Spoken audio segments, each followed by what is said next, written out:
Hello, আসসালামু আলাইকুম সবাইকে। সবাই কেমন আছেন? আশা করছি ভালো আছেন। আমিও ভালো আছি। চলে আসলাম একটা ছোট মিনি ব্লগ নিয়ে। আমার ছোট ছোট সেলফ কেয়ার এবং আমার মেয়ের যত্নার্থীর টুকটাক বিষয়গুলো ছোট ছোট ভিডিও করে এখন ভয়েসটা অ্যাড করছি। ভিডিওটা মেক করেছিলাম 2-3 দিন আগে, বাট সময়ের কারণে ভয়েস অ্যাড করতে পারিনি। তো যাই হোক, আমি হচ্ছে 5 আইটেমে 5টা নারকেল তেল ইউজ করেছি। সরি, সবগুলো নারকেল তেল না, আমন্ড অয়েল, কাস্টর অয়েল, তারপর হচ্ছে নারকেলের তেল আছে দুটো নর্মাল, কুমারিকা, তারপরে হচ্ছে অলিভ অয়েল, 5 রকমের। যারা হচ্ছে সপ্তাহে 2 দিন শ্যাম্পু করেন তারা অবশ্যই শ্যাম্পু শেষে ইউজ করবেন, কন্ডিশনার ইউজ করবেন। না হলে যারা হচ্ছে স্ট্রেট করে চুল অথবা হচ্ছে রিবন্ডিং করে, আর আমরা যারা জিম করি অথবা ডায়েটেড করি, ওরা হচ্ছে আমরা ক্যালসিয়ামগুলো খাই, মাল্টিভিটামিন। এটা হচ্ছে আমি দেশের বাইরে থেকে আমার হাজব্যান্ডকে দিয়ে আনিয়েছিলাম। আমার ভাইয়ার ফার্মেসিতেও আছে ওষুধটা। ওটা হচ্ছে মাল্টিভিটামিন। আসলে এটা হচ্ছে ডায়েটের সাথে সাথে একটা একটা করে প্রতিদিন খাওয়া হয়। এই হচ্ছে অবস্থা। আর হচ্ছে 5 রকমের ময়শ্চারাইজার নিয়েছি এগুলোর ব্যবহারের জন্য। শীতকালে তো সবাই একটু এক্সট্রা কেয়ার নেয়, শরীরের যত্ন নেয়, স্কিনের। তো আমি আমার মেয়ের এবং আমার যেভাবে করি সব সময়, আজকে নতুন না, একদম সব সময়, আজ থেকে অনেক ছোটোবেলা থেকেই সব রকমের ও তেল আমি একসাথে মিক্স করতাম। আর আরও বেশি ঘরোয়া চাইলে অনেকে আমলকি, জলপাই, তারপর হচ্ছে বিভিন্ন ধরনের জবা ফুল মিক্স করে তেল বানায়, ঘরেই ঘরেই তেল বানিয়ে ফেলে অনেকে। অনেকে আবার পার্লারে বিভিন্ন hair spa, hair treatment, pedicure, manicure ইত্যাদি অনেক কিছু করে। তো যে যেটা পছন্দ করে। তো আমি হচ্ছে আজকে সব সময় তো করি, বাট ভিডিও করা হয় না ওভাবে ক্যামেরার সামনে।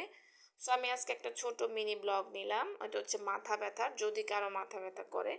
নাভান আর নাভানের বাবারগুলো আলাদা, ওদের হচ্ছে ছেলেদের পারফিউম, বডি স্প্রে, হচ্ছে ওদের শ্যাম্পু, সাবান, ওদের হচ্ছে শ্যাম্পু থেকে সব কিছু আলাদা আলাদা। ওদেরগুলো আমি ধরলাম না এবং নিলামও না।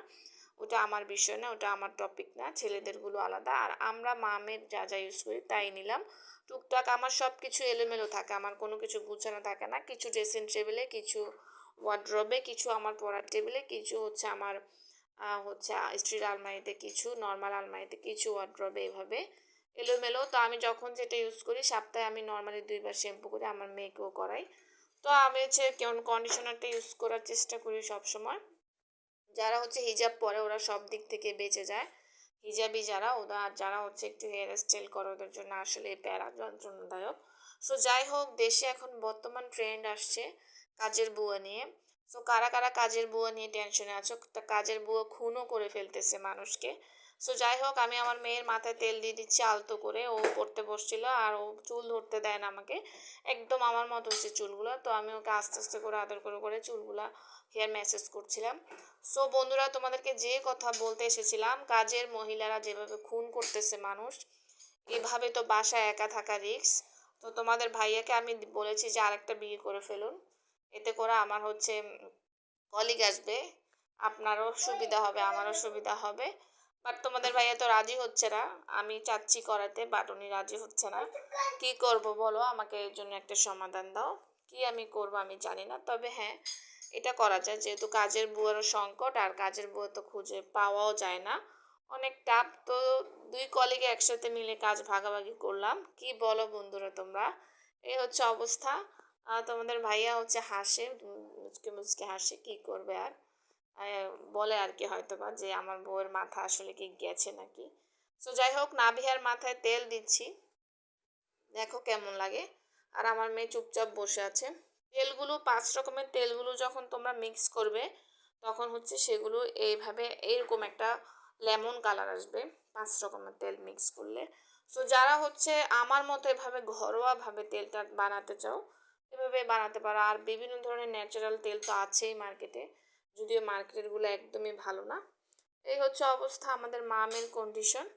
আমরা এভাবেই করি সব সময়। শ্যাম্পু করার 2-3 ঘন্টা আগে অথবা শ্যাম্পু করার আগের রাতে তেল দিয়ে রাখি আমি নাভিয়াকে, আমি নিজেও দিই। এটা হচ্ছে আমাদের মামের বিষয়। আর নাভিয়াকে সবসময় ওর আপ্পিরা নেল পালিশ লাগিয়ে দেয়। আমি একটু ঢং করে আমার মেয়েটাকে নিয়ে নেল পালিশ লাগাতে বসেছি, যদিও নামাজ পড়ে আরবি পড়তে হয়। তো যার কারণে নেল পালিশটা লাগানো উচিত না, এটা আসলে গুনাহ। তো ওর আপ্পিরা সবসময় দোহা ওর পিজনাস লাগিয়ে দেয়। আমি আমি অতটা ভালো নেল পালিশ লাগাতে পারি না। নেল পালিশ ইউজের পরে সবাই হচ্ছে রিমুভার দিয়ে সেগুলো উঠিয়ে ফেলবে। এটা তো সবাই জানে, এটা তো কেউ নতুন করে বলার কিছু নেই। সো যাই হোক, সবাইকে অনেক অনেক অনেক অনেক ধন্যবাদ যে ধৈর্য সহকারে আমার ভিডিও দেখার জন্য। এখন গাইস তোমরা একটু অবশ্যই কমেন্টস করবে যে কাজের বুয়ার হাত থেকে বাঁচার জন্য কি হাজবেন্ডকে কি আরেকটা বিয়ে করিয়ে দিব নাকি, আরেকটা সংসার কি হাজবেন্ডকে ধরিয়ে দিব নাকি। তাহলে হবে কি, দুই কলিগে মিলে একসাথে কাজ ভাগাভাগি করলাম, আমার আর এত কাজের প্রেশার পড়লো না। সো আমি দুষ্টুমি করছিলাম, কেউ আবার সিরিয়াসলি নিয়ে আবার আমার হাজবেন্ডের কাছে যাইয়া বলো না। সো বেচারা এমনিতেই টেনশনে আছে, আরও বেশি টেনশনে পড়ে যাবে। কাজের বউরা যেভাবে আসলে অত্যাচার করতেছে দেশের মানুষের উপরে। সো ঠিক আছে, সবাই আমাদের জন্য দোয়া করবে। মজা করছিলাম, এটা সিরিয়াসলি না। তো যাই হোক, কাজের বুয়া তো আসলে রিক্সে, এটা আসলে রিক্স। যাদের বাসা আছে ওরা যে খুব ভালো আছে তা কিন্তু না, এদেরকে পাহারা দিতেও 3-4 জন লাগে।